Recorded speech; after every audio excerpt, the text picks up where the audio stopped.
Deputies are searching for two girls kidnapped out of Roscommon County, Michigan.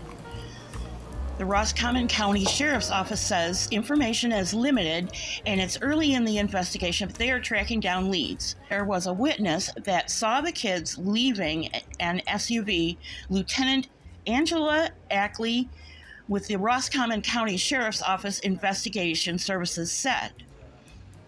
Deputies say 15-year-old Tamara Perez and her 13-year-old sister, Iris Perez, were reported missing between 7:30 and 8 p.m. Wednesday night, June 28, 2023. They were seen leaving in an SUV, but they don't know who they might have left with. There's been no contact since they were last seen last night, meaning this was published on June 29th, 2023. Tamara was last seen wearing a green Boynton t-shirt and blue jeans. She's 5'3", 120 pounds. She's African American with braids on the side of her head in a bun, and she also has a tattoo of a star in black ink with red in the middle on her neck. Iris was last seen wearing a black t-shirt with an American flag set inside red lips, green fleece pajamas with moons and stars on them. She is mixed race with smooth curly hair. She's 5 feet tall and 150 pounds.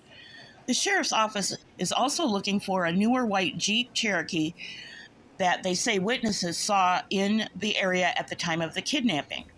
We believe the Jeep Cherokee that was found on the surveillance video is involved because it was in the area for a short time period and then left and has never returned, as mentioned by witnesses. The kids were seen getting into an SUV, so therefore we believe this vehicle may possibly be involved, Ackley said.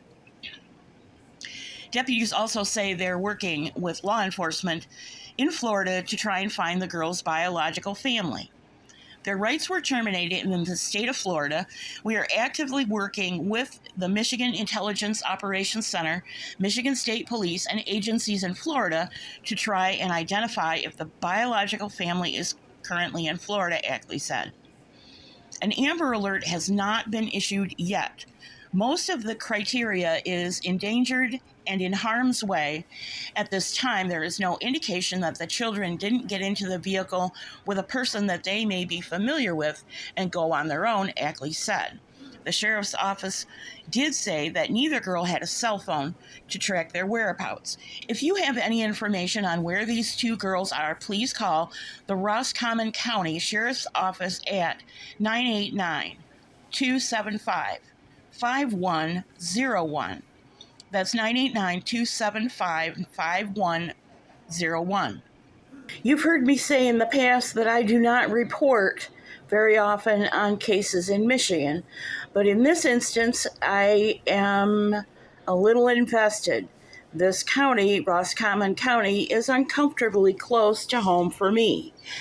The area that they are missing from is a resort area, but it is not like the upper west coast of lower Michigan where all the big resorts are, the casinos, the ski areas, and so forth.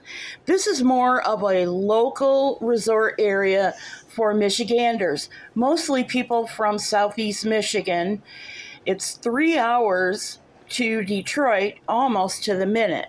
That big yellow line that you see up from the top of the lower peninsula running straight down the center and then veering off to the east or to the right-hand side is I-75. For my southern friends, that's the same I-75 that runs right next to Knoxville. And I chose Orlando, Florida as a destination point to give you a relative idea because it's just north of Central Florida. I'm not suggesting that these girls are out of state, nor does the police suggest they are out of state, but they are looking for the biological parents of these girls because they are adopted, and they are now 4 days missing.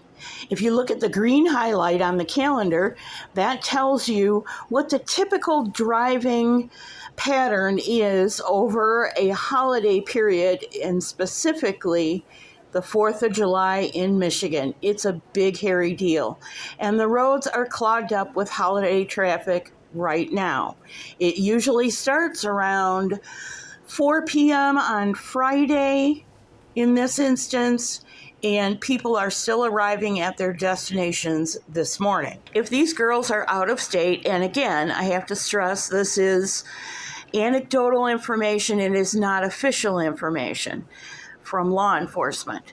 But if these girls are out of state and they were taken by persons unknown, it was very smart to pick them up late Wednesday because, for example, they could be in Florida by the same time, early evening, Thursday. At any rate, please keep your eyes peeled, Michiganders, in the state parks and the forest campgrounds, and also in the smaller towns in and around Roscommon County. Floridians, my friends in Florida, please also get this word out in case these girls have been taken out of state. Thanks so much for joining me. God bless you. Have a great day and a safe holiday.